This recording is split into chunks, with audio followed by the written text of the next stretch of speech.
Hello, and thanks for watching this Cloud9 ERP Solutions video and subscribing to our YouTube channel.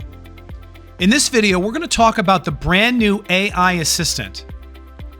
So the AI Assistant allows you to go out and ask any kind of questions that you want of your Acumatica system. And so we can go in here and you can see some of the examples, but we can list the top 10 most recent invoices. We could type something in there.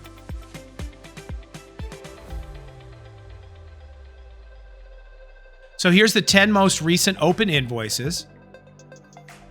And you can see the company name. You have a link to the invoices themselves. You also get a chart here. So the system put a chart together. And it gives you the sources. So just like an AI chat, you'll get the sources of where this came from. And that's very important. We're going to get to that in a second. But additionally, we can ask other follow-up questions. The system gives us some suggestions here. So show me all overdue invoices. And now you can see the oldest invoices in the system.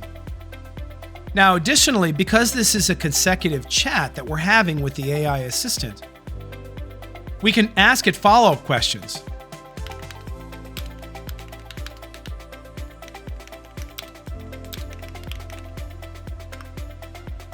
So maybe we want to follow up to see what's actually on that invoice. What are we waiting for to get paid? And so based on the previous question, which gave us a list of all these invoices, we asked it about this particular invoice or any number of invoices. But in this case, there was only one. And it says, well, here's what's on that invoice.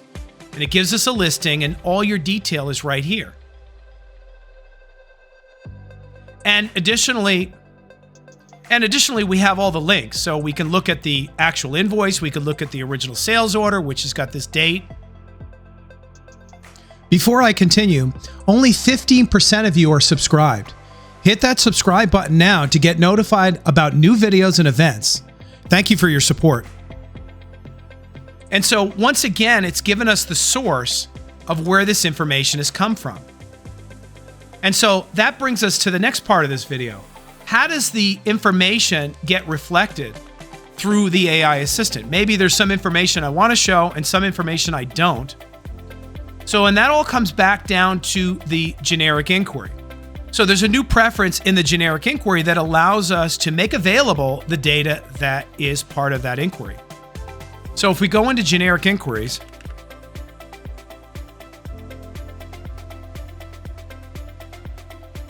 at the time of recording this video, the link doesn't exactly work.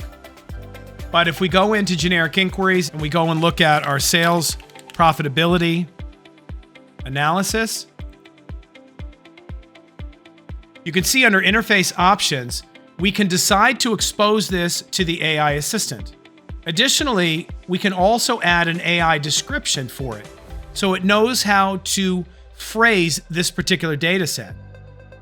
Now you'll notice this particular GI doesn't have this box checked. That's because we didn't search for the right one. If we go in and look for sales profitability, Acumatica has enabled this one. And there's the description for it, sales profitability for 12 months. And so here you can see the checkbox.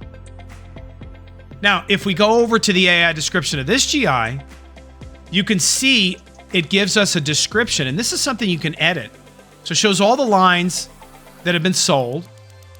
So again, there's a reference to the AI question that we're asking. Each row is an inventory item, so it's defining what each record is. Can be used to calculate revenue and total sales.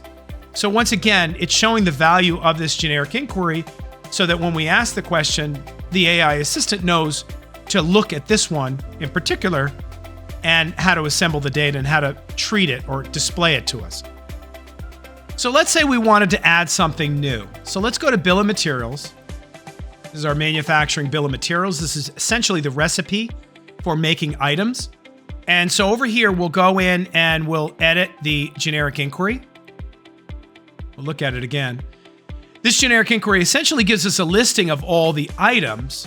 It doesn't tell us how to build it until we actually open up the bill of material. Having said that, if we go over to interface options and expose this to the AI, and we go over to AI description, and so fast forward, I wrote a quick description of the bill of material.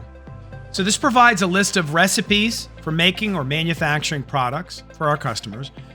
It reflects what revision they're on, when we put them into production, what the effective date is, whether they're finished or sub-assembly, and basically a general description.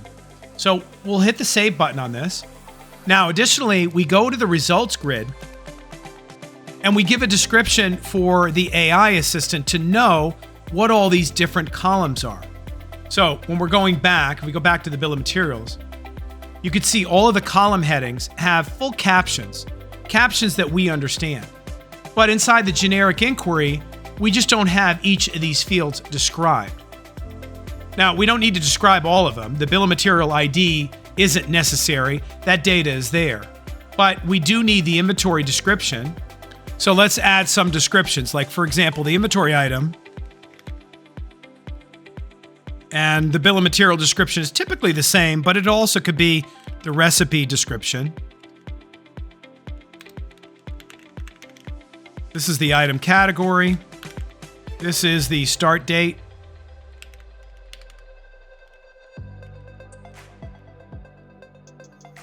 We also want the type.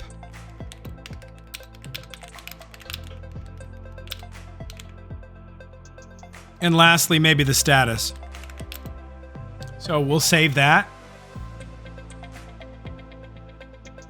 Now, once we've made all of these changes, there's a new processing screen that we need to use in order to get this updated. So if we search for AI Assistant,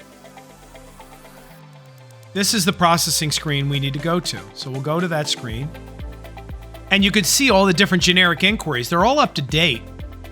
Last upload date was, I guess, this morning.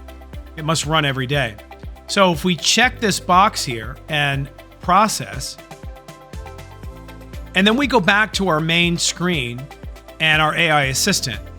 Now, you'll notice at the top of the screen, you have this pencil button. It's very similar to Grok or Copilot or ChatGPT that you can create another conversation. So if we go to create another conversation, and keep in mind, you can see all your history right here of the different conversations you've had, and you can click the trash can button here to get rid of history. But again, if we click the brand new conversation button, we can now ask it a question.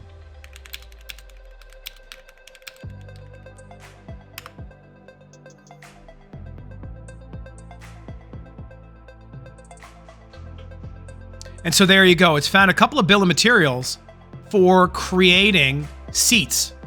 So you have this GMC Sierra fabric seats and some leather seats. Both are sub-assemblies, meaning they're components used in large production assemblies like a Sierra vehicle. They've been in production since December 16th. So really, really slick, our ability to ask pointed questions and have the system do the work in finding that data. And so in future videos, we're going to give you guys more examples of how you can leverage AI Assistant for your business. So thanks so much for watching this video on AI Assistant. Very exciting. Hopefully you found this video useful, and if you did, please click the like button. And if you have any questions about this or anything else at Acumatica, feel free to reach out to us. We'd love to hear from you. Thanks again, and have a great day.